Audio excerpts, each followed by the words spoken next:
Olha só o título desta análise. Ótimas notícias para Flávio em São Paulo, vantagem confortável e Senado encaminhada. É uma afirmação bem forte, né? Então, a gente vai mergulhar nos números e na estratégia por trás disso. E se esse tipo de análise detalhada faz o seu estilo, já aproveita e se inscreve no nosso canal para não perder as próximas. Vamos lá!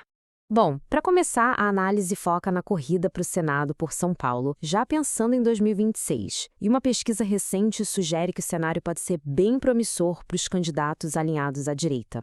Então, a gente está vendo aqui a pesquisa do Instituto Vox Brasil. O que ela mostra? Basicamente, os 4 primeiros nomes no empate técnico. Ou seja, está todo mundo embolado ali na margem de erro. E o detalhe que a análise aponta é o seguinte: são 2 nomes alinhados à direita e 2 à esquerda, todos disputando a liderança. Mas olha, o ponto mais interessante aqui não são nem os números em si, mas a leitura estratégica que a análise faz. A ideia é a seguinte: nomes como Marina Silva e Simone Tebet já são super conhecidos, certo? Então o argumento é que elas talvez já estejam perto do seu teto de votos. Já os candidatos do PL, por serem menos conhecidos no estado inteiro, teriam em tese um espaço bem maior para crescer. Beleza. Saindo um pouco da disputa do Senado, vamos dar uma olhada no cenário presidencial. Mas o foco continua sendo São Paulo, tá? Como é que fica essa disputa por lá? E aqui, segundo a fonte da análise, vem a que seria a melhor notícia da pesquisa para a campanha de Flávio Bolsonaro. Num confronto direto de segundo turno em São Paulo, ele aparece com uma vantagem bem considerável sobre Lula. Agora, esse ponto aqui é crucial para entender o raciocínio. Vamos falar de rejeição. A de Flávio é alta, 36%, não dá para negar. Mas a de Lula em São Paulo é ainda maior, 45,5%. E qual a interpretação disso? Que Lula teria bem menos margem para conquistar novos eleitores por lá, entende? O teto dele seria mais baixo. Aí a análise coloca na mesa uma peça que poderia mudar o jogo todo, tanto na disputa presidencial quanto na do Senado dentro do Estado. E essa peça-chave é o atual governador Tarcísio de Freitas. E por que ele é tão importante? Por causa disso aqui, 68% de aprovação.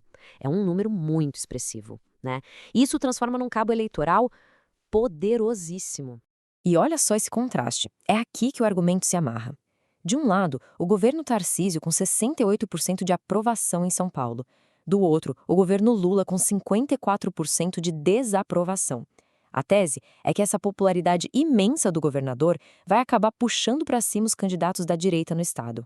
Mas nem tudo são números de pesquisa, né? A análise vai além e entra na parte estratégica, com um alerta bem direto para o campo da direita, olhando para o tabuleiro político como um todo. Um exemplo que a fonte usa é a recente disputa entre o governador Zema e o ministro Gilmar Mendes. O raciocínio é que as críticas de Zema ao STF acabam, na prática, enfraquecendo mais a base de eleitores de Lula do que a de Flávio.